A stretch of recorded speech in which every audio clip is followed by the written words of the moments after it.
Hi పిల్లలు, welcome to Bommarillu కథలు. మనం ఈరోజు ఒక అద్భుతమైన కథ విందాం. అనగనగా ఒక చిన్న మేఘం ఉండేది. దాని పేరు జిమ్మి.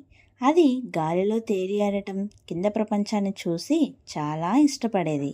ఒకరోజు జిమ్మి కింద ఉన్న ఒక చిన్న గ్రామాన్ని చూసింది.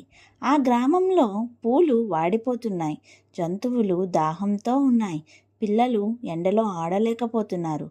జిమ్మి సహాయం చేయాలనుకుంది, కానీ భయపడింది. పెద్ద మేఘాలు గొప్పలు చెప్పుకుంటూ, నీవు చిన్నదానివి, ఏం చేయగలవు అని నవ్వాయి. అప్పుడు ఒక చలాకీ పక్షి వచ్చి, చిన్న వర్షం కూడా ఎవరినో ఒక్కరినైనా సంతోషపెట్టగలదు అని జిమ్మికి చెప్పింది. అప్పుడు జిమ్మి ధైర్యం తెచ్చుకొని చిన్న వర్షాన్ని కురిపించింది. చిన్న చినుకులే, కానీ అద్భుతం జరిగింది. జిమ్మి ఆనందం చూసి పెద్ద మేఘాలు కూడా కలిసి సంతోషంతో ఒక పెద్ద వర్షాన్ని కురిపించాయి. అందువలన గ్రామం పచ్చగా మారింది. అప్పుడు ఆ చిన్న మేఘం జిమ్మి చిన్నదానినైనా సహాయం చేయగలనని, పంచుకుంటే చిన్నదైన ప్రపంచం అందంగా మారుతుంది అని నేర్చుకుంది. ఈ కథ బాగుందా పిల్లలు?